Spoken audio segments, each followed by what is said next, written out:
Welcome. Thank you for joining us today for today's webinar, Network Spotlight, South Carolina Family Resource Center Network. We're so thankful that this webinar is co-presented with the Children's Trust Fund Alliance. We appreciate all they do to support networks across the nation. Lakeisha Ross, and I am the Membership and Events Consultant at NFSN, and I will be your moderator for today's webinar. If you are joining us online, you may listen directly through your computer speakers. If you have joined us via the phone number that Zoom provided, your line has been muted to provide to make sure that there's no background noises. For those of you online, please note the link in the chat box. That is the Dropbox folder. Here you will see that there are some handouts available for you to download. In addition, you may put questions in the question section at any time. The chat section is open for you to include any comments during the webinar, but we ask that you direct all your questions to that Q&A section of the Zoom. There's live tech in the room today, so if you have any technical issues, please reach out to them in the chat. Today's PowerPoint and handouts and recording of this webinar will be available on NFSN's website on the Webinar Wednesday page this time tomorrow. When you exit the webinar, an evaluation will automatically appear on your screen. We ask that you take to complete the survey. It provides us with valuable feedback to inform future webinars. Right, so let's get started. I want to know who's in this virtual room with us today. So I would like to do a few polls with you all. So let's get started with the first poll. Tech, if you can launch that for us. Where are you joining us from? You see the map on your screen. Are you joining us from West, the Midwest, Northeast, the South? Take a moment to fill that out for me.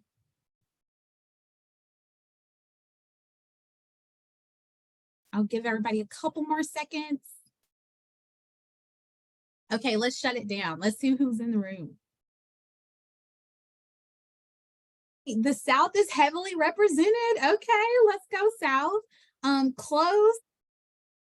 Have the Midwest and the West and a little bit from the Northeast. Well, thank you all for being in the room. Let's do another poll right here. What is your affiliation? I'm gonna pop up on your screen in just a second. There you go. Are you with the Family Resource Center, a Family Resource Center network, other family support program, parent leader, early care and education, government, child welfare? If you select other, get in the chat box, let us know. Couple more seconds. Okay, Tech, let's close it down. Let's see who is in the room. All right, so we have Family Resource Centers heavily represented, yay. And then some Family Resource Center networks. We have other family support programs, early child care and education, and child welfare and government other. Do we have any? Awesome. Thank you all for completing that poll. I have one final poll for you. Okay, so let's see, what level do you work at? What level do you work at? Are you in the policy systems level, management level, program level, direct service, or other? And if you choose that other, make sure to get in the chat box so I know what that other stands for.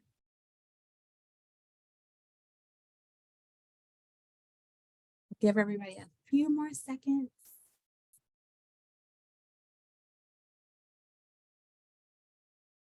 Okay, let's shut it down, Tech, and see who all is in the room. Okay, so we have a tie with management level indirect service. Awesome. And then coming up in a quick second is the policy and systems level. And then we do have an other, but I don't see it in the chat. Well, thank you everyone so much for being in this virtual space with us. We really appreciate you being in the room. And let me close out all of that so I can see everybody. All right. So over the last decade, the NFSN has quadrupled in size. The NFSN has now 39 member networks, 38 states, and DC that represent more than 3,000 family resource centers that serve more than 2 million people annually. Uh-oh, I'm sorry about that, everybody. The newest member is Minnesota, who joined in December, and then Nebraska, who joined last month. Give it up for Nebraska. So NFSN's mission is to promote positive outcomes for all children, families, and communities by leveraging the collective impact of state family resource center networks and champion quality family support and strengthening practices and policies. So NFSN's vision is that map you just saw in the previous slide, that the whole thing is green, that every family has access to quality family support services in their communities, provided by family resource centers who are supported by strong networks. So today I want to tell you a little bit about what we have in store for you. So we're going to have a little introduction from the Children's Trust Fund Alliance.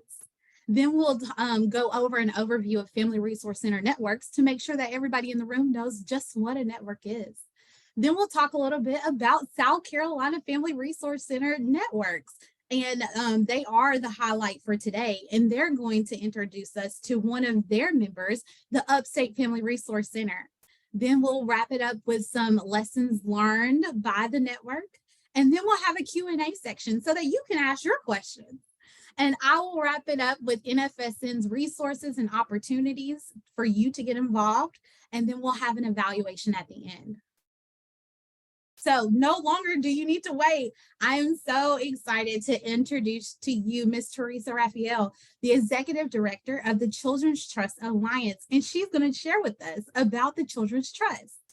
So Ms. Teresa, I'll pass it over to you. Thank you so much, Lakeisha, and hello, everyone. Really pleased to get to be here today, and particularly given the topic and the other presenters from South Carolina. I'm looking forward to hearing that. I think a lot of you might know about children's trust funds, but a very quick overview that the first trust fund was founded in Kansas in 1980. So we're really for trust funds into 40 plus years. And they have stood the test of time. They have grown, they have become stronger. There's a lot of growing room still because we don't have enough in this field in terms of resources, and that's what we're all working on. But they started as the brainchild of Dr. Ray Helfer, a pediatrician in Michigan. And I always find that story so encouraging because the seed of an idea, any of our ideas even today, can grow and become something tangible and strong. Next slide, please. I'll go a little quickly and you guys can go back and look. They're all created by state statute and state legislatures, many structures. Every state adapted what would fit their system, and sometimes they change within a state over time. They all focus on strengthening families and preventing child abuse and neglect. And annually, they invest about $300 million into community-based and statewide initiatives that really help and support families. And of course, what a great marriage of Family Resource Center supports and the goals and missions of Children's Trust Funds. Next slide, please.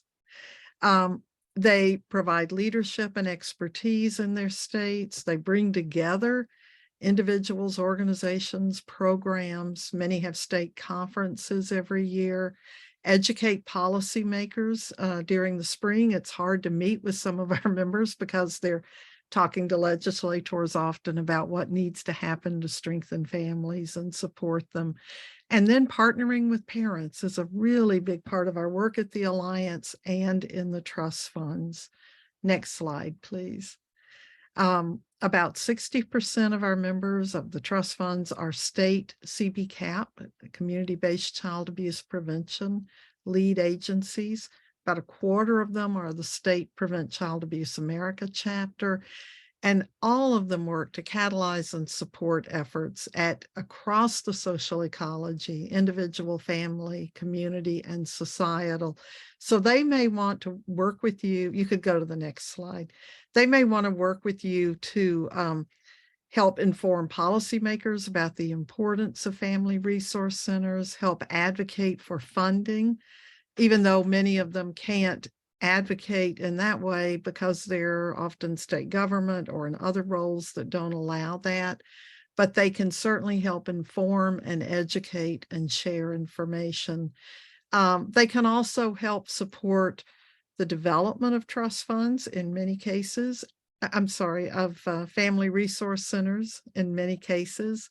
And many have already been involved in helping to support the development of statewide networks of family resource centers. So the Alliance developed about 32 years ago. We are the membership organization for state children's trust funds. And our goal is to help them do their work as well as we can. It's a very interactive relationship because we learn from the trust funds, and we also try to help support cross-fertilization of great ideas among trust funds.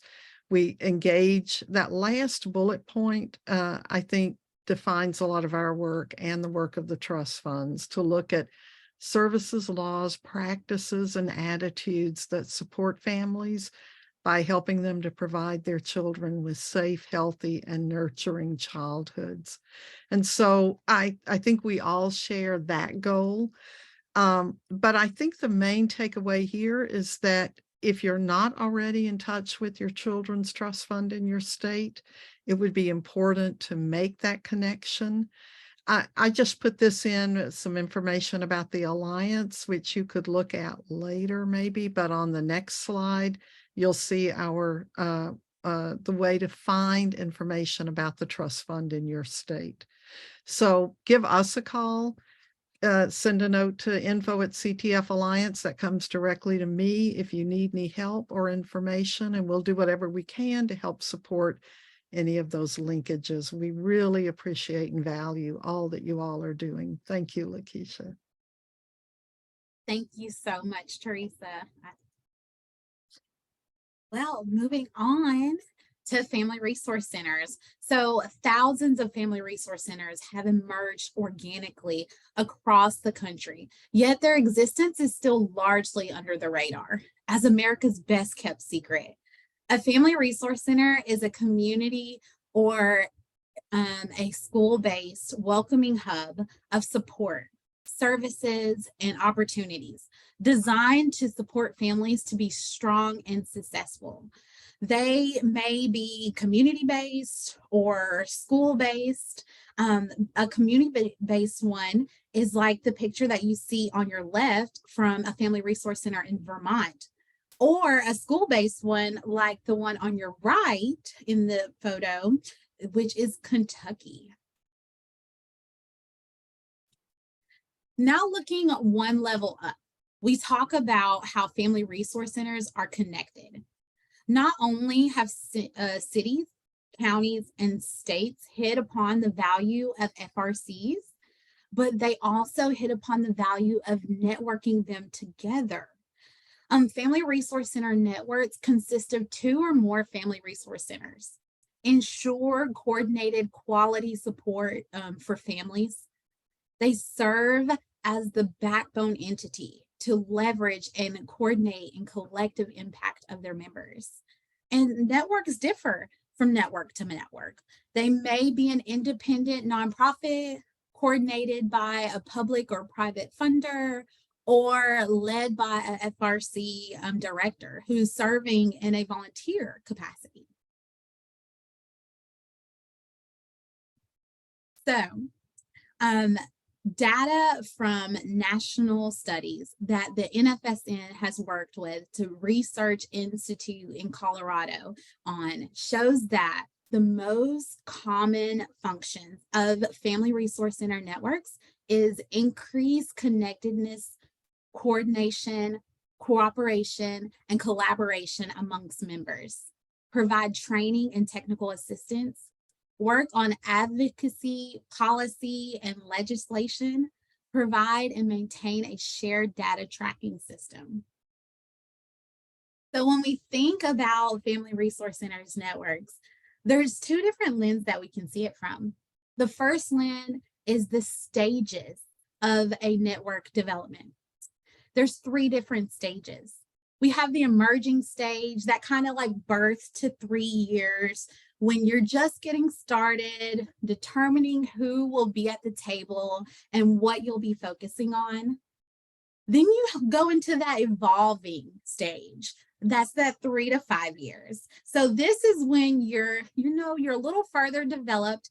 You may hire a contractor or your first level of staff, and the network begins to have more structure and capacity to do more. And then we get to that sweet spot, that established network. So these are like 5+ year networks. When you typically have your staff together, you have a track record of your activities. And the interesting characteristic about these networks is that they have weathered the crisis and decided to stick together. Another lens that we can look at Family Resource Center networks through is the types of networks. So there is the independent networks, which is staff independent nonprofit organizations that function as a membership alliance with members paying dues. These networks may raise money and distribute funds or not. A good example of these networks are Colorado or Maryland. Then we have volunteer coordinated, which would be led by a FRC director themselves in a volunteer leadership position without pay from the network staff. A good example of these is New Hampshire or West Virginia. Then we have funded coordinated. So for these are led by a public department or a foundation that both funded and convenes the centers. A good example of this is New York or Nevada. And then we have a new one, which is our nonprofit coordinated network. This is a nonprofit entity coordinated that networks providing as a backbone with dedicated staff. The network entity itself is not the network. I mean, the nonprofit itself is not the network. It is kind of like an incubator for the network. It builds the network up and then spins it off into its own future, or it can continue to collaborate with the nonprofit. Hawaii is a good example of this. So when they first began, they were volunteer-led network. And then after 2 years, they closely aligned with the nonprofit coordinated network. Right. So the best part of this, what everybody came here for, our presenters. I'm so pleased to introduce our presenters for today. We have Mr. Eric Bellamy, the Chief Partner Engagement Officer for Children's Trust of South Carolina. And then we have Alec Reeves, the Family Engagement Coordinator for Children's Trust of South Carolina.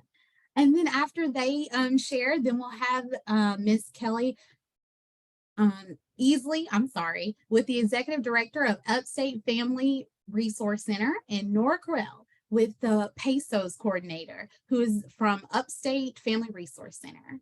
So right now, I'll pass it over to you, Eric and Alec. Well, thank you. Thank you so much, Lakeisha. And it's a privilege and an honor to be here to speak about our work and the connectivity that we have with our wonderful partners, both on the macro level and on the micro level. So as Lakeisha said, I'm Eric Bellamy, the Chief Partner Engagement Officer with Children's Trust.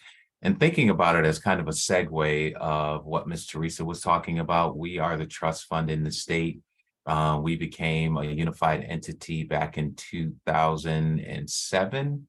Where we were the trust fund, we were the Prevent Child Abuse initiative in the state. We were also the Voices Initiative and Safe Kids, and we brought them all together to really become one organization. under one umbrella. So that is how we coexist, even though the trust fund in South Carolina has been established, and actually next year will be the 40th anniversary of the trust fund here in South Carolina.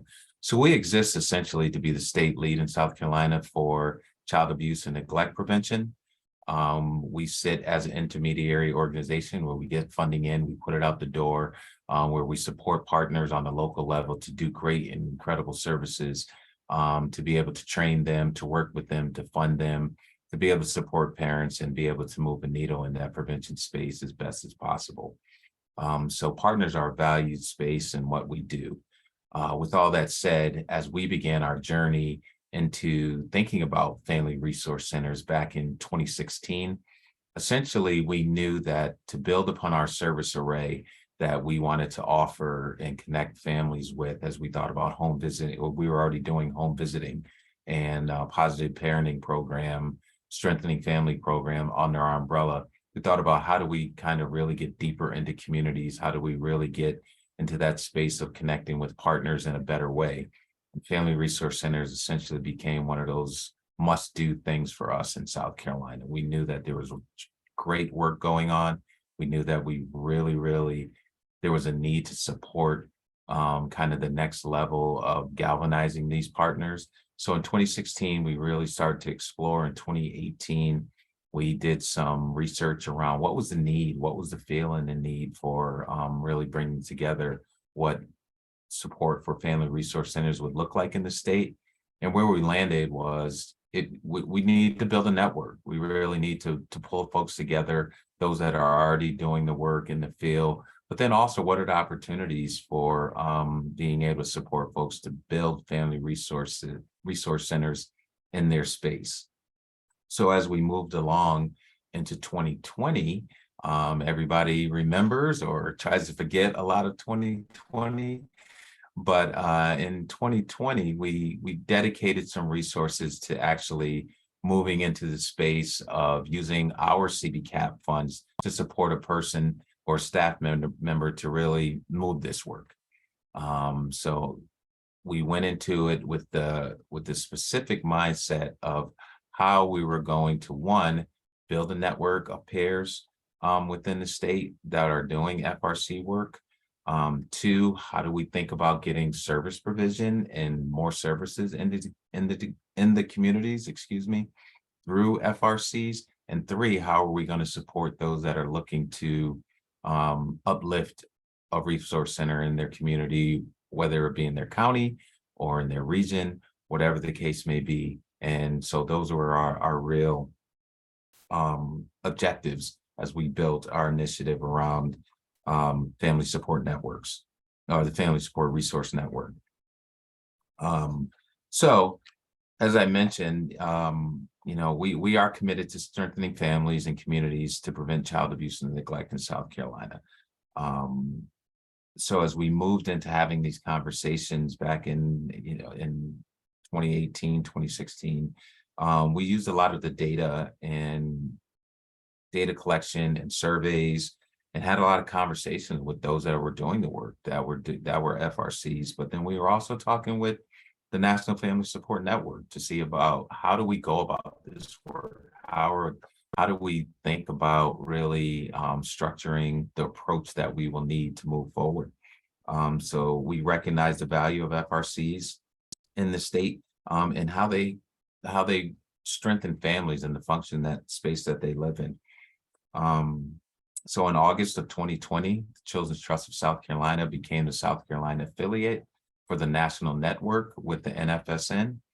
And in July of 2021, Children's Trust began convening FRC partners and supportive partners as part of the network at the state level to foster peer learning, collaborative work, and capacity building for effective service deliverables in the state. And essentially overall better support for families within their communities and across the state. Since then, we have created network guidelines, including mission, vision, and values. The network also utilizes the National Family Support Network standards of qualities, better known as the standards, right? For family strengthening support, to guide the network's community of practice. So our Children's Trust Fund here has hosted several trainings of the national adopted standards as developed by the NFSN. And the standards were designed with the purpose to provide common language across sectors to ensure that families are receiving quality practice. The standards are organized into 5 areas of practice with 15 standards, each with foundational and high quality indicators and implementation examples. The standards are guiding practice and provide a foundation of support to the South Carolina FRC network. And they help implore local providers and practitioners to approach family support from an equity and prevention lens on a continuum. Next slide, please.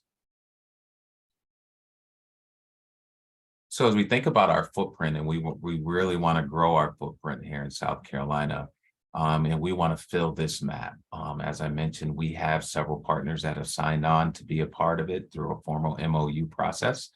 And these shaded areas are those counties that we currently have folks in, but our real goal is to fill this map up, just as Lakeisha mentioned about the national network. We want to fill up our South Carolina network to make sure that we are blanketing the state with supports for family resource centers. So as I mentioned before, our thought process through it has been to build a network of these pairs to fund FRCs with service provision and getting better programs and more programs into local areas, and then to assist communities in the FRC space to think about that startup process for getting more FRCs across the state. It was important for us to have the network and those members that have already joined, to be a part of building what this would look like. So as we built our charter and our implementation plan and our mission and our vision and our values, they were all a part of that. And we wanted the ownership to be within them as we sit in this network and as we walk this path of family resource center work. Next slide, please. So what we have developed recently is we put together an FRC whiteboard video.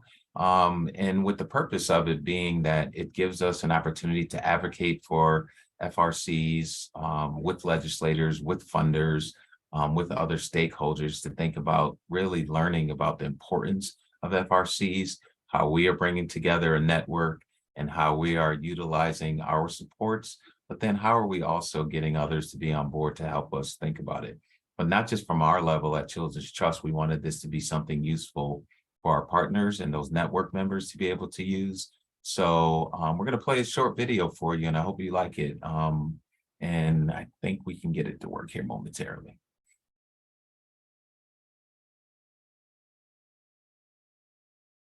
Oh, do I need to share my sound? I'm sorry. No, let me try to do the sound just a second. I might have to stop and start back. Sorry, guys. On just a second.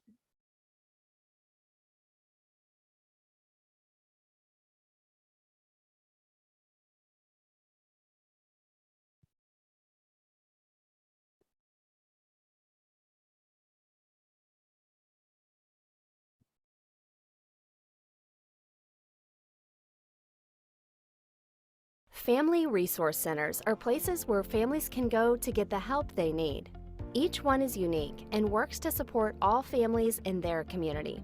And Children's Trust of South Carolina is collaborating with these organizations through the South Carolina Family Resource Center Network to build a state where all children can thrive. What is a family resource center? Family resource centers, or FRCs, look different depending on the needs of their communities, but they all have some things in common. They have a physical location where they can welcome families, provide them with basic needs, and connect them to programs that work to strengthen the whole family. Many also offer virtual support.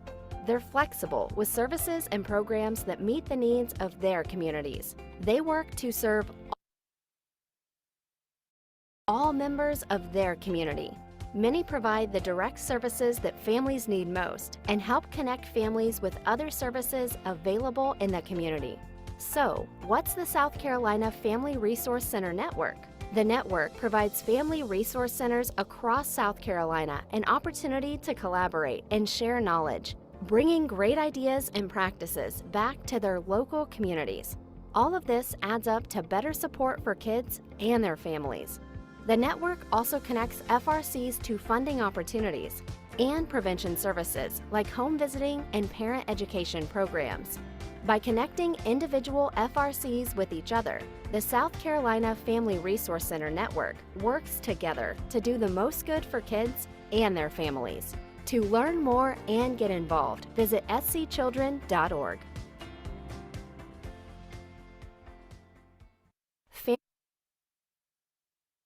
Thank you. So again, as I mentioned, we want that to be something practical and something that's applicable for not just our connections on the state level, but for our partners on the local level, and for it to be useful for them. We really like that video. We worked with a wonderful company to help us put that together. And it wasn't a lot of money, so it was really cool, and it's a really wonderful resource for us that we can use in several different medias. So before I pass it on to my dear colleague, Alec, I just wanted to mention that one of the things that we want to do as part of our Family Resource Center work is to really connect it to our big picture as an organization with Children's Trust. So we have recently embarked on a new strategic plan with Children's Trust a couple of years ago. And essentially our big tickets, our big bets that we say within our strategic plan is to look at how we lead the agenda, how we strengthen the network, and how we change the narrative to really look at how we're scaling impact across the state for prevention services in our state. Our approach with that is in thinking about the connectivity with Family Resource Center and our network is one, to develop and convene the network, two, expand the competencies of providers for prevention efforts and interventions, three, build and support capacity of identified FRC communities, and four, explore opportunities for the expansion of FRCs moving forward. We really plan to use these big bets to guide our work with statewide partners and family resource centers. And our network can walk the walk with us. We want to be in a parallel space to think about how we're driving this work and thinking about moving these big bets, right? So as advocates for children, we know that there cannot be a wide-scale impact without systems level change. So we want to be better advocates, leveraging partners both on the macro and micro level for us to change the narrative and think about the work from a preventive lens moving forward and moving in more upstream. So as a statewide leader of this work, we seek large-scale transformation that benefits children and families. While we may lead the convening of this network, it is the voice of our partners, parents, and families that is essentially at the center of really leading this work and moving it forward. So I'm going to pass it to you, Alec. Thanks, Eric. Next slide, please.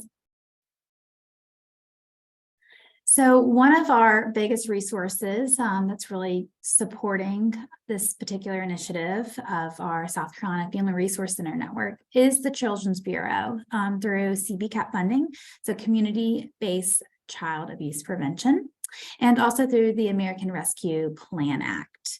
We want to continue to seek opportunities, though, to braid funding streams if it is available to better support family resource centers and also the Family Resource Center Network through some service provision. We want to be very intentional about getting input from our network members, and that also includes the development of our network. We want to walk in that parallel space, much of what Eric has already shared, walking aside with them in their effort to strengthen their community and also provide better support to children and families across our state. So here you will see just a list of some action items that Children's Trust is committed to providing to our network members as we are leading the convening of this network at that state level. We want to encourage peer-to-peer learning through network convenings, but then also outside of that time that we come together, where they're continuing to have that peer-to-peer conversation and growth opportunities together in collaboration. We also seek to support our network members through technical assistance, professional development opportunities, program evaluation support, which also includes the standards of quality training and implementation. And lastly, what you'll see here is parent and family engagement. We understand and know that that is a critical component to this work. A big focus of the network is to support family resource centers by uplifting parent voice if they're not doing it already, and also support them in their effort to develop a plan for engaging parents within our network. And so since Children's Trust recognizes that importance of parent engagement, we have dedicated not only funding to this space for parent engagement on the network level, but also there's a dedicated position. There's a colleague here that is dedicated to providing better support to family resource centers in their effort of engaging parents and uplifting their voice at the state level. Next slide, please. So just wanted to highlight that a little bit more. So through the network, we work to bring parent voice and their input into the network through parent panels. We also look to connect family resource centers to the South Carolina Statewide Parent Advisory Council, also known as a PAC. And then aside from the statewide PAC, Children's Trust provides support and technical assistance to network members and also supportive partners to create their own parent advisory. In addition to the network members and supportive partners in being trained in the standards of quality for family strengthening and support, we also share this resource and tool with all of our parent leaders and provide technical assistance to them within their efforts of this particular tool. Next slide, please. So the network provides a community of practice to allow for collaborative work and the opportunity to access shared information and additional resources. This also includes capacity building for effective service delivery and overall better support for families across the state. So with that in mind, our goal and the biggest question that we ask is, how do we get there, right? This is the vision that the network has. And so the network utilizes National Family Support Network standards of quality for family strengthening and support to guide the community of practice from a macro lens and also a micro lens with our partners as they are implementing the tool. Next slide, please. So I will move through this section quickly, but these are the 5 areas of practice with each having the 15 standards that really highlight this work and have guided our practice as a network level and also better support to our individuals within their programs. Next slide, please.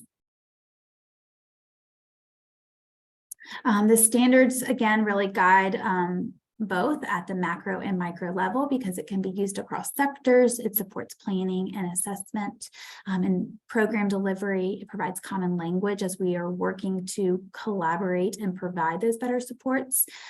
It's been developed and revised with principles of family support and strengthening families framework. And so we know that it is going to provide better support to our families because it is strength-based and family-centered. We also recognize and appreciate the revision that was including diversity, equity, and inclusion focused to really advance our work and to better support our communities. Next slide, please. So I've shared quite a lot about how we have had some informal structures before, but in the past year, we have formalized our work within this space so that our network has some set guidelines that we can look to as we are seeking what the future holds for our state and at the network level. So the South Carolina Family Resource Center Network works to build capacity of family serving organizations that also promotes the standards of quality. And through that collaborative conversation that we have had with all of our network members, these were the areas that the network decided to really focus on and wanted to be a part of our mission. And so we seek that membership piece where we welcome organizations who offer a variety of services and supports to families in their local communities, and we invite them to join in our network. This is a big part as to why we have not only family resource centers that are active within our network, but also supportive partners. These are organizations that are in the family serving capacity and seek to advance better supports and resources that are accessible to families, but may not meet that criteria of a family resource center. So they are wanting to still be at the table to advance the work of what family resource centers are doing in their local communities. There's a capacity piece, so we want to build capacity by convening partners to leverage relationships to access resources, foster peer learning, collaborative efforts to strengthen the systems and processes. And then also through the standards of quality, that quality assurance piece, we want to promote the standards of quality as a tool and also seek better practices for service provision. Next slide, please. So our vision, we seek to have a South Carolina where every every caregiver and child have access to quality family support. So these were the areas that we really want to focus on as a part of our vision. So having that quality family support service, which also aligns with implementing the standards. We want to make sure that all children, all caregivers, all parents have access to a family resource center within their community. And much of the map that was shown earlier on in this presentation, you could see that there were some gaps. There's much of our state that we are looking, next slide, please, that we are looking to color in as purple. And so with this vision, we do hope that our full map can be covered. This right here shows it's a great spotlight of all of our network members and supportive partners that are in the work with us. And we are happy to be alongside them. And we are happy that we have one of our grantees here today that's going to be able to better share their story and their involvement within the network. Next slide, please. And so with that, at the beginning of 2023, as the South Carolina Family Resource Center network looked to continue to strengthen, that included the support and services for families. So Children's Trust was able to connect family resource centers to a funding opportunity through a request for proposal process so that family resource centers could facilitate some prevention services. So through community-based child abuse prevention, so CBCAP, and also McVie funding, maternal, infant, and early childhood home visiting, we were able to use those fundings to connect to our family resource centers. So they were able to seek service provision for home visiting, specifically Healthy Families America, the Strengthening Families Program, and also Triple P, so the Positive Parenting Program. Next slide, please. And ultimately, what we really want to do is be able to better tell this story, not just at the state level, but also to share the work that our wonderful family resource centers are doing at the local level. We look to do this and build this out through the strong partnerships with service provision in mind and connecting those programs to the local communities. So it can provide a better support for families through that partnership building that we have with our family resource centers. Also looking to develop and have ongoing conversations, both internally, but also at the national level, so that we can look to evaluate this work to the capacity that it definitely deserves. It's really been helpful to have partnership at the national level through different resources as we are looking at the rest of the items here as we want to highlight this work. Some things that we are doing currently, though, we are doing some intake surveys so that we have a better understanding and snapshot of family resource centers within our state. We can seek to understand more of their work and also areas in which they may need better support and technical assistance from us. And if that is through some funding opportunities or some sustainability efforts, so they can continue doing this work for many, many, many years, we want to make sure that we have that connection and be able to understand not only where they are now, but also their vision of where they'd like to go within their communities. Next slide, please. So this is just to show much of what I've already shared, but this is the timeline that we've been working with over the our past few months, and also where we look to go. We were able to have our first round of funding opportunities through a request for proposal this past winter. We offered a standards training as well as a supportive tool. And we are going to be having another training opportunity this June to connect more of our network partners and others within our state that are looking to better provide services and supports to children and families within their respectable areas. And we're also looking to connect some parent leaders to this training opportunity to build this cohort up. Following the summer, we are looking to offer another request for proposal opportunity, so a second round of funding, and connect additional family resource centers to be able to offer more service provision so that more families can get connected to one of the service provision models, whether it be home visiting, strengthening families, or Triple P, so they can advance their work and provide another array of services. Next slide, please. So, in addition to the timeline that I've shared, what's next for us? We are still in that emerging network phase, but we feel as though we've grown so much, and a lot of that is a contribute to our network members. This work would not be possible without them. They have really been driving this initiative, and we're just thankful to be a part of this ride with them. So we're looking to continue to develop the network through those community partnerships. We want to get more connected with family resource centers across our state, so we can continue doing some more peer-to-peer learning and peer-to-peer opportunities to advance our work.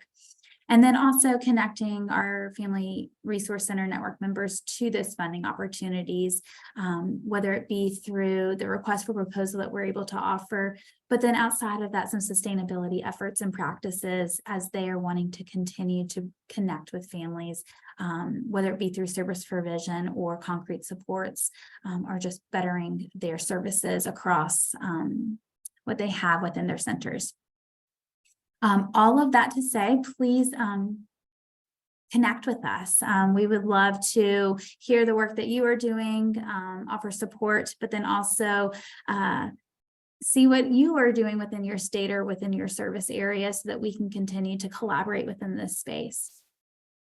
And I would love to turn it over to our wonderful partners at Upstate Family Resource Center, who is one of our grantees within our first round of our request for proposal funding. So without further ado, Kelly Zell, I'm going to pass it off to you.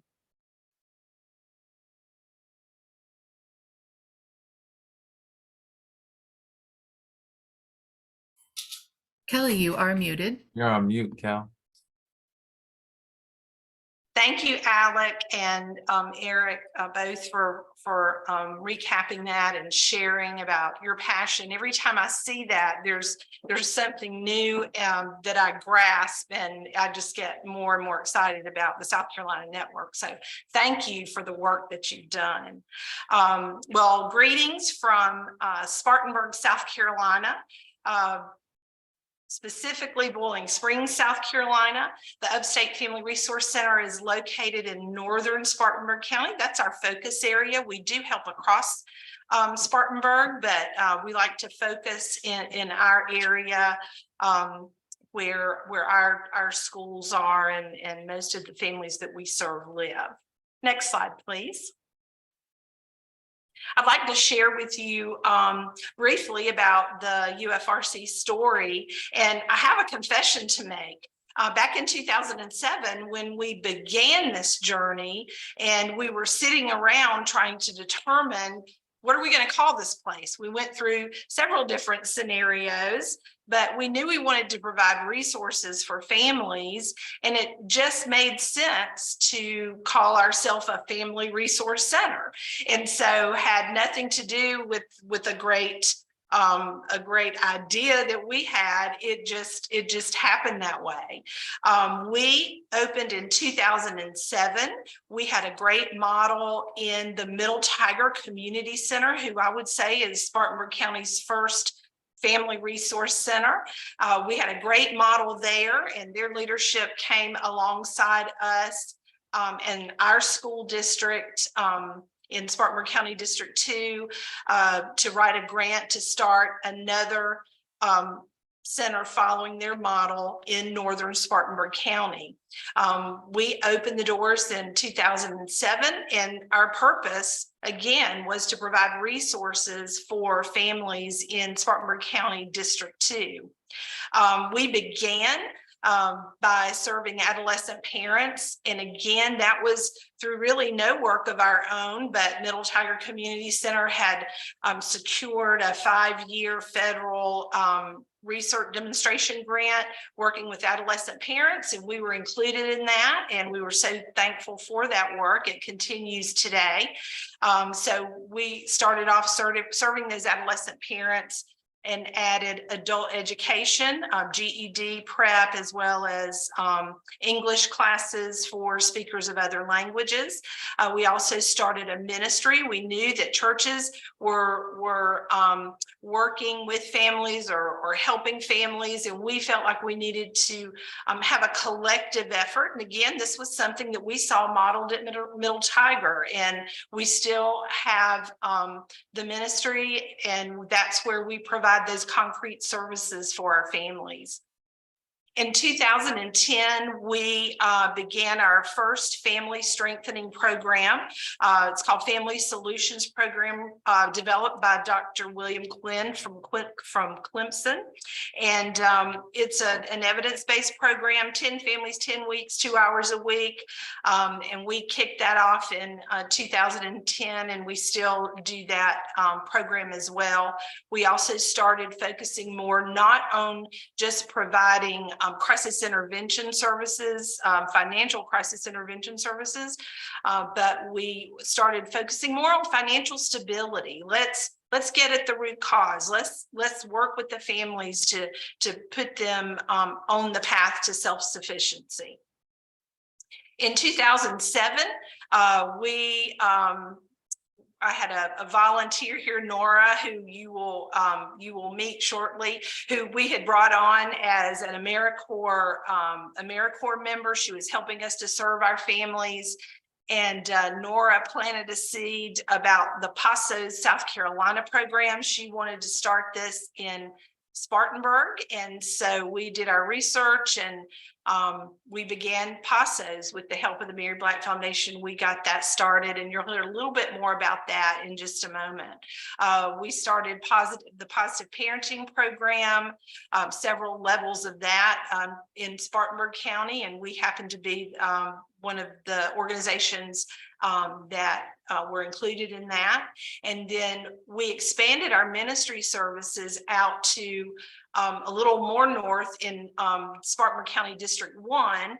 We were seeing a lot of families there, and so we started serving those families with those basic needs, as well as our Christmas program and school supplies and things like that. 2020, we served during the pandemic. The Upstate Family Resource Center was one of 4 agencies in Spartanburg providing those emergency rental assistance funds and community development block grant CV funds. And what a ride that was. We utilized those resources for about 2 years, and we continued to serve through the pandemic. We had a great staff. Everybody was dedicated to doing the work. And of course, I'm sure like most of you, you saw most of you saw the increase in need. And I was thankful that we were here in our community to meet that need. As we were serving through the pandemic, we were also planning for a move. I mentioned earlier that we partnered with the school district who provided our space. You can see in the picture the 1942 school building that we are actually still in for a few more months. But this property was for sale and we needed to figure out what was next. So we did a soft launch on a capital campaign, which is still going today. We're kind of retooling that a little bit. We'll be moving by the end of July to some temporary space, but we will be building a new home in the near future to accommodate our families, where they're going to be a part of the footprint of the build, and we're really looking forward to serving families at a deeper, wider level once we get into our new space. I'm going to have Nora Curell speak just a minute about Pasos, just to tell you a little bit more about what they do in Spartanburg County. Yeah, thank you, Ms. Kelly. Well, Pasos is a community-based organization. It was founded in 2005 in Colombia. In 2017, like Ms. Kelly mentioned before, we started our office in Spartanburg County as a program of the Upstate Family Resource Center with funds from the Mary Black Foundation. We have two main programs. The first one is Connections for Child Development. And we assess children 0 to 5 years old for developmental delays, and we refer the children to services when it's necessary. And the other one is Pasos Health Connections. With this program, we connect the families with health services and also other providers to address the social determinants of health. Pasos utilizes the community health worker model. That means that we have people from the community serving the members of the community. And this is good because we understand the language and the culture of the people we are serving. Pasos also provides education, advocacy, and care coordination, and emotional and social support. Thank you. Next.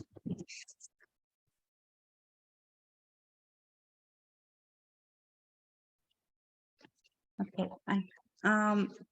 Well, some of the benefits that we see belonging to the network is having a common framework, having a consistent structure, also community support, networking, collaboration opportunities to the level of local, state, and nationwide.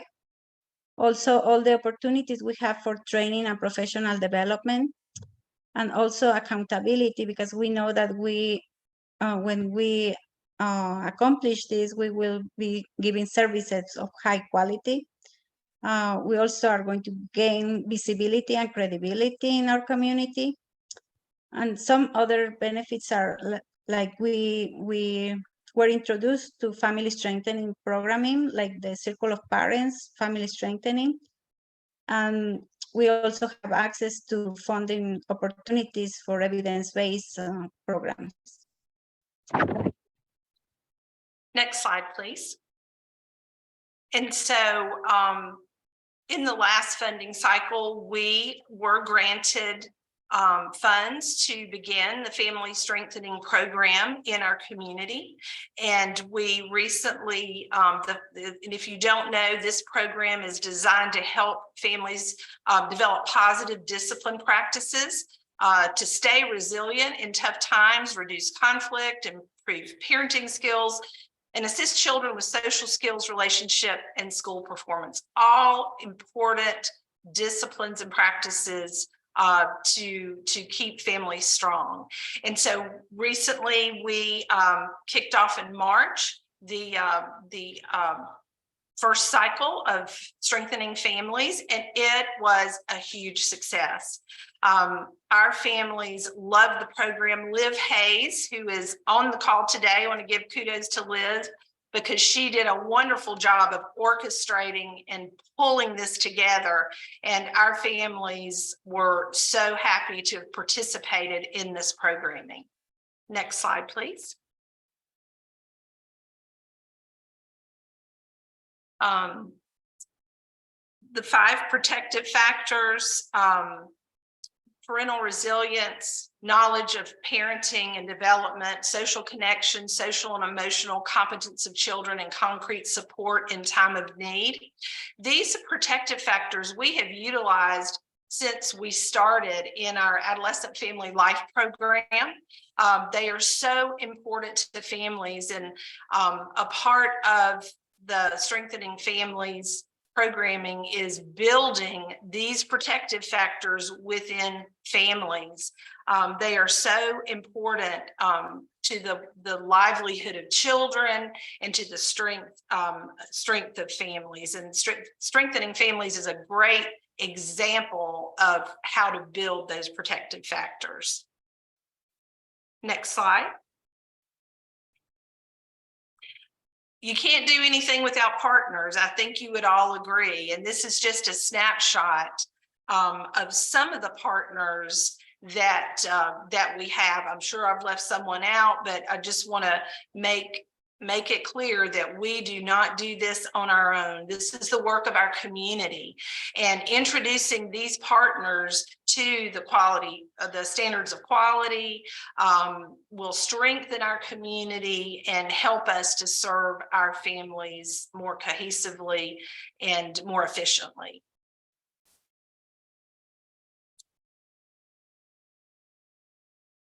Well, here in this slide, you can see the menu of all the programs and services that the families we serve can receive. The Upstate Family Resource Center provides many services to the community. It is a one-stop shop for different needs. This can be beneficial for the families that don't have transportation, for example, making it easier for the people to access the help they need. Well, the Upstate Family Resource Center has 4 different programs. That's the Family Development, PASOS, Harvest Family Ministries, and Adult Education. Our programs include several evidence-based curriculums like Triple P, Familia Adelante, Family Strengthening, Family Solutions, and we also provide direct services. We assist families with concrete support like food, school supplies, Christmas, financial assistance, and these services and also coaching and wraparound services are very important to improve the outcomes for the individuals and the families. Our programs are also based on collaboration, like Ms. Kelly mentioned before, by partnering with local service providers. And this collaboration helps that the people we serve are receiving the right services in a timely manner. Next slide, please.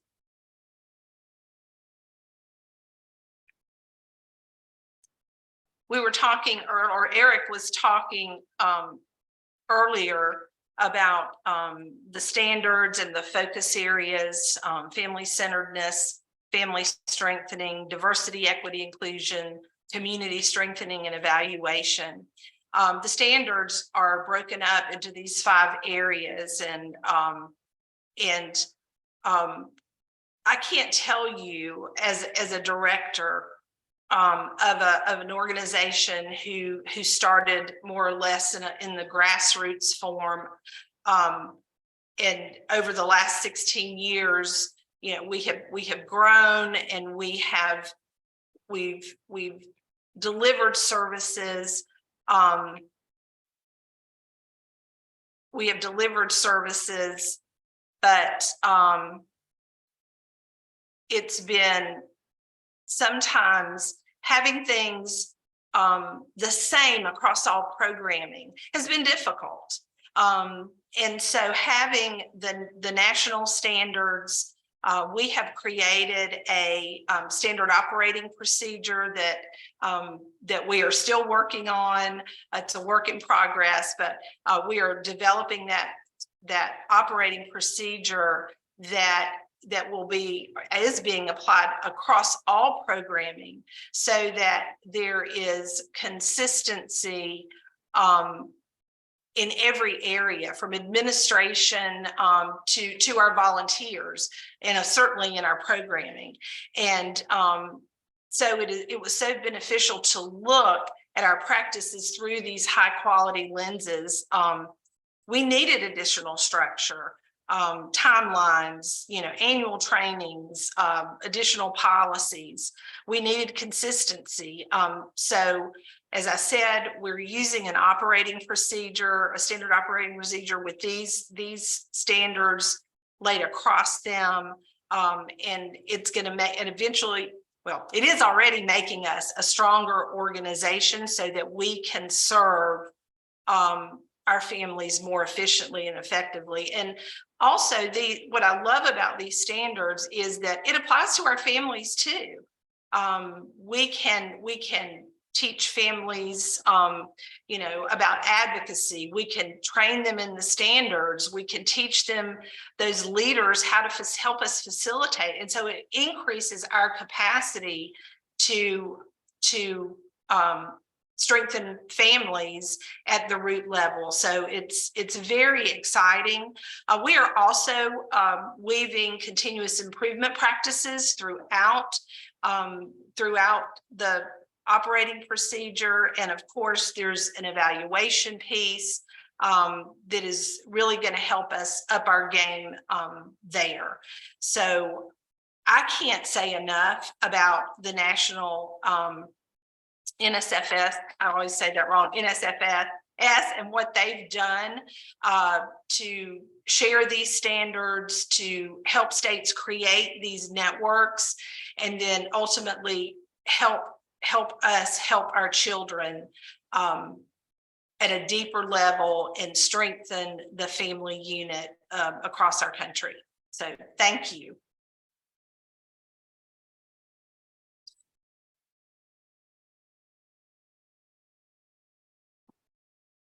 And if anybody has any questions, here's our contact information.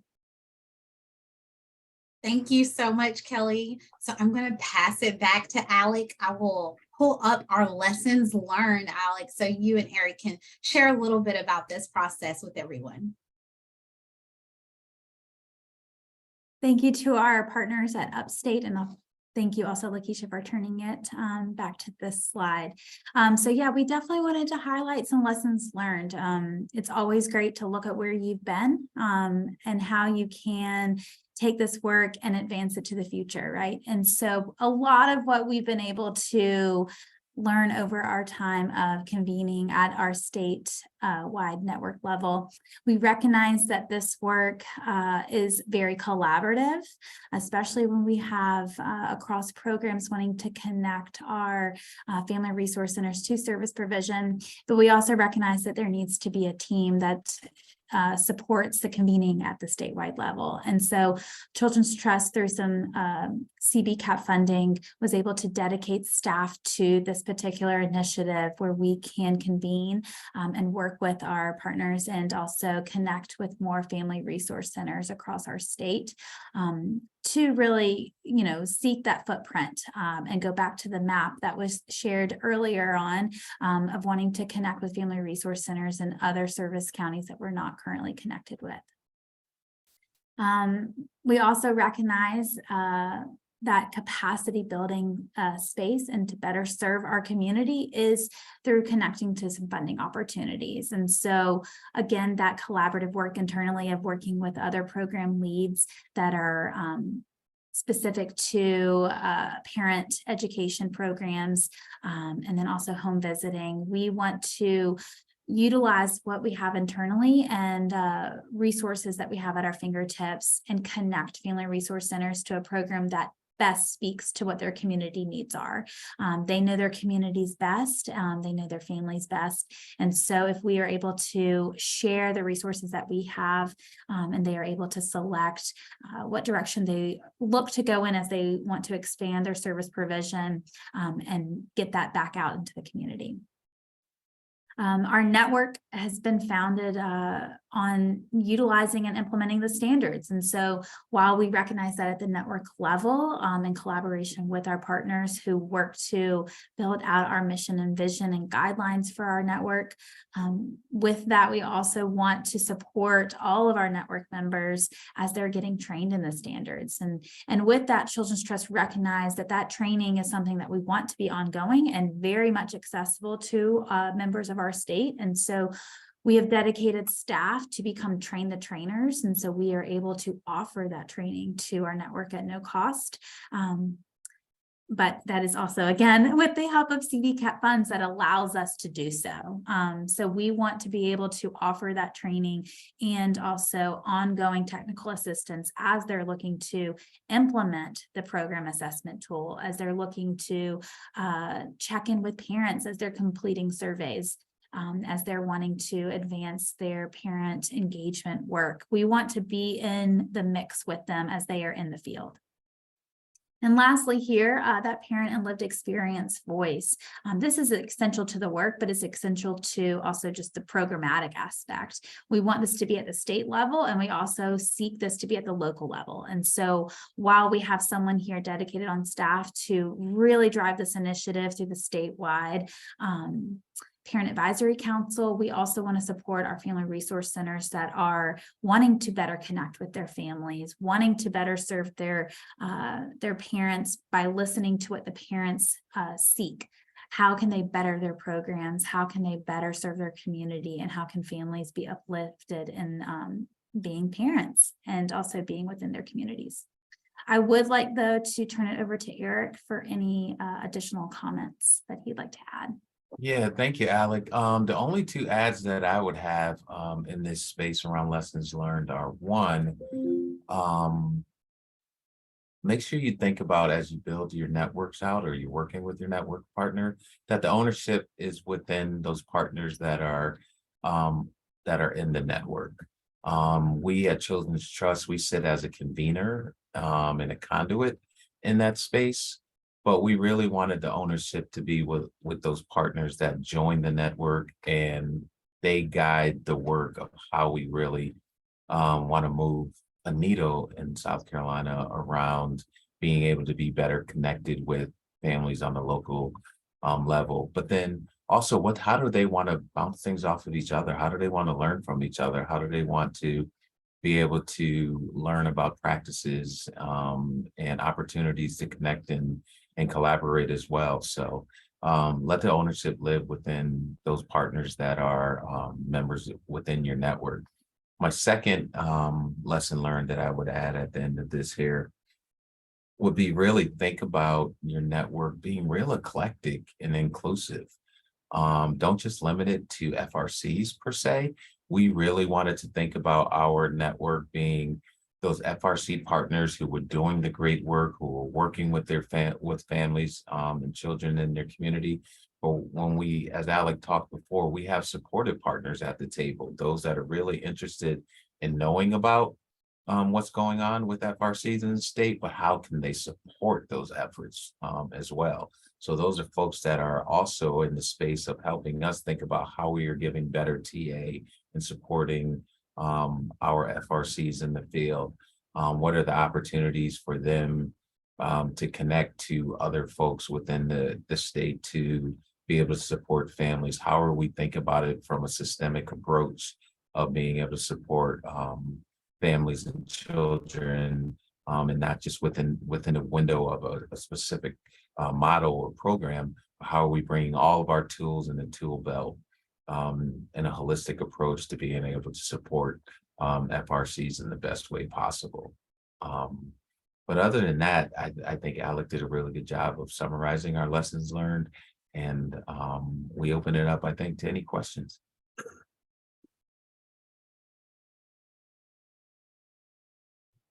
Yes, thank you so much, Eric, Alec, Kelly, Nora. We really appreciate each and every one of you. So yes, it's that time for Q&A. So at this time in the Q&A section, please drop all your questions there. We'll give you a couple minutes to put those in the queue, and then we will allow our panelists to answer any questions that you may have. Just as a reminder that after the webinar is over, there will be an evaluation that pops up right after. We would love for you to complete that survey so that we can get your input and help us with planning future webinars. Let me look in the Q&A to see if there's anything in there yet. Not yet.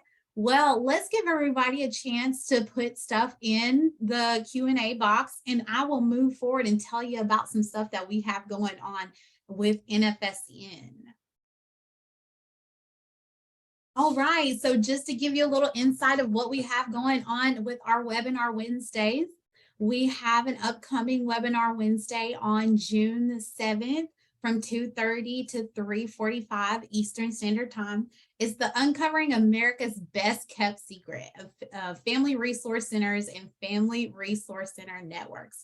And you can register for that on our website at www.nationalfamilysupportnetwork.org.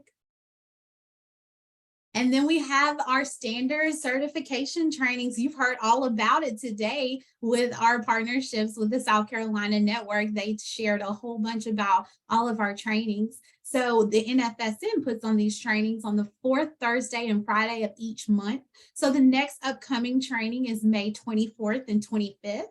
And you can register on our website by May 12th. And see if there's anything else for here. So if you're trying to look for a training in your state, you can go to the website and it will tell you any trainings that are going on in your state at this time. We also have developing and sustaining effective parent advisory committee trainings. So our next one will be June 27th and 28th. You can register by June 15th. And then the following one is July 25th and 26th. These are really unique and wonderful because they're co-trained by an NFSN staff person and then an experienced national parent leader. So getting that parent voice is really important to NFSN. So if you're interested in one of these trainings, you can go to the website and register.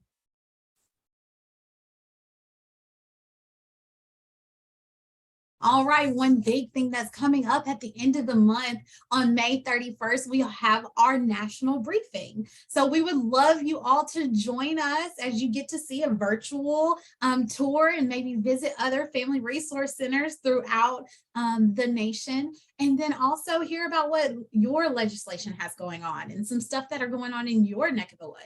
So if you'd like to register for this, you'll go and visit the website and you can just register there.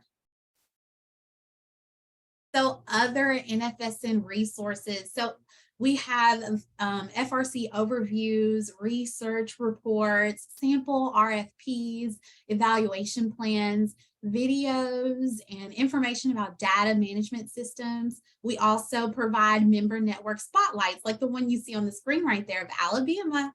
And then we have our those trainings, that standard of quality for family strengthening and support. Another very useful tool is our FRC network hub. So this is really good for those FRCs networks who need more resources. You can go and find templates and documents for member networks that can be used as an example for your FRC network and funders of your FRC. There's two sections. So we have the network tools for FRCs. So those are sample tools that networks could use with their FRCs, such as a FRC identification survey, a FRC evaluation framework, and things of that nature. And then we have network tools for networks, as like the sample tools for the network would use to run a network, such as member agreements and network document criteria and job descriptions. So all of these can be found on the website. And then some additional services that NFSN provides is facilitating connecting NFSN members to other networks, presenting for key stakeholders, education leaders, child welfare leaders, Children's Trust Fund like today, and then providing technical assistance for Family Resource Center network development. And then, as I said before, we have those two trainings that you can participate in, those standards certification training, and then that parent advisory committee training. And if you need any more information, Ms. Robin is our administrative coordinator. She is wonderful, and you can reach out to her at this contact information right there, and she will be able to connect you to anything you may need to know about NFSN. All right, so I think we gave everybody enough time to get in the Q&A. Let me move us back to the Q&A section so we can pull that up. Let's see. All right, I don't see any questions in the question box. There's one Everybody- answered question on the answered tab if that needs to be spoken to. Okay, let me see. So it says you mentioned that you offer standards training for free using CBCAP funding. Is this limited to Children's Trust grantees or anyone in the community? And Alex, if you want to come off and share. Yes, thanks, Lakeisha. And thank you so much for this question, Tamika. We offer this training at no cost to anyone in South Carolina. If you are interested in attending the training and you reside in South Carolina, you can find this training either by going to the National Family Support Network's website. We are listed as an open training for South Carolina. And then we also have more information on our events page that you can find more of at sechildren.org. If you have additional questions, though, I'd be happy to answer them. So please feel free to reach out. I've left my email here within the comment. All right, I'm not seeing any more questions. We'll give everybody a few more minutes. Panelists, do y'all have anything you would like to share? Any closing remarks?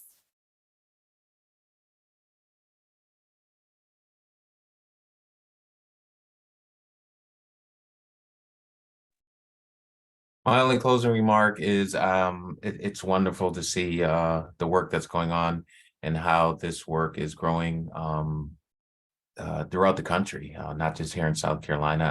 As Alec mentioned, we are in the early stages, but we have learned a lot over the last 18, 24 months, and looking forward to exploring more territories and opportunities for us to really grow like wildflower. And I love to learn from others in other states. So as you have lessons learned within your states, as Alec mentioned earlier, please feel free to reach out to us. We see ourselves as a family across the state or across the country. And we see it as a movement, really. So let's collaborate together. Let's keep connecting and learning from each other. And look at ways that we can advocate for this space more as well, with other stakeholders, with legislators, with funders, for other opportunities for our children and families to thrive. Well, Thank and you. go ahead. I was just going to say thank you for the opportunity. It has been very energizing and very inspiring to have this network and this connection of family resource centers. Just knowing that there are others out there that understand what we do and why we do it. It's just very energizing. So thank you for the work that the National Family Support Network is doing and Children's Trust of South Carolina. Thank you so much, Kelly, for all that you do. We have another question in our QA. So as a program director of a FRC that is currently in the planning period, what do you think would be some important and meaty measurable outcomes that could be obtained without surveys?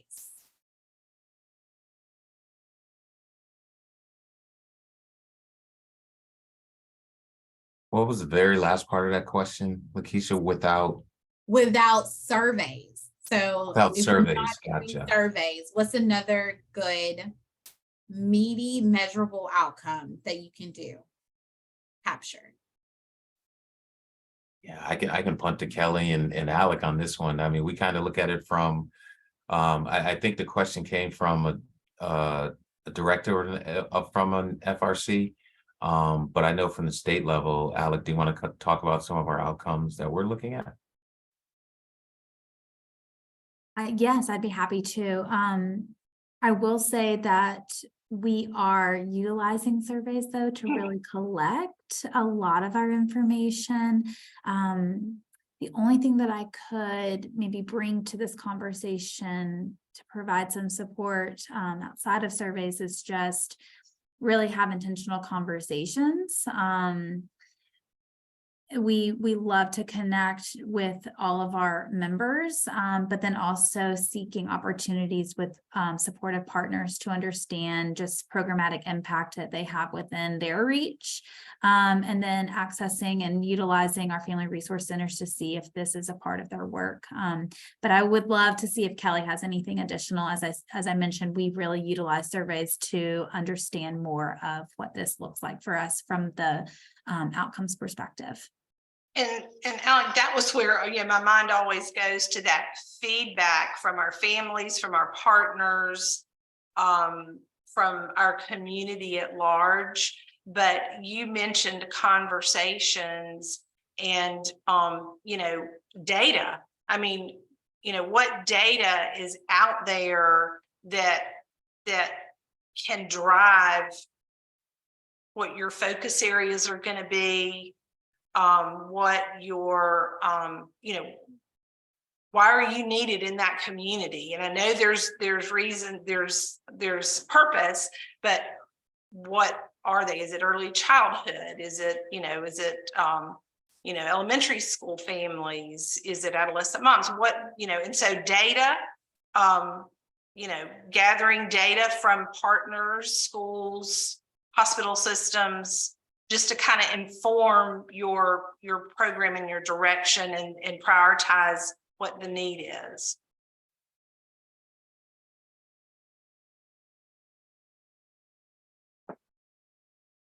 Thank you so much, Kelly. Okay, Teresa, did you have any final remarks? I saw that you went unmuted. I do. I just wanted to say how much we appreciate the partnership with the National Family Support Network and all of you there, and see it being a long-term commitment to our common goals, and really to appreciate the South Carolina Children's Trust. I'm just so impressed and appreciative of all that you've shared today, and we'll probably call on you to share more within our own network because so many trust funds have a high interest in this area. Thank you. Appreciate being here. Thank you so much, Teresa. Okay, before we wrap it up, anything else? I think we've captured everybody, but just to make sure. Well, South Carolina, you're getting lots of shout outs in the comment area. So in the chat box, make sure that you look in that chat before we close it out. I have a question about, is this recorded? Yes. So by tomorrow, you'll be able to see this on the website. So go to the website and look under Webinar Wednesdays, and you will see that this presentation, along with all the handouts and everything that is there. All right, well, thank you everyone so much. Like I said before, that evaluation will pop up as soon as we exit. So I just appreciate you. Thank you for taking the time to come to this webinar today. And we hope you enjoyed it and come back to more Webinar Wednesdays. Bye, everybody.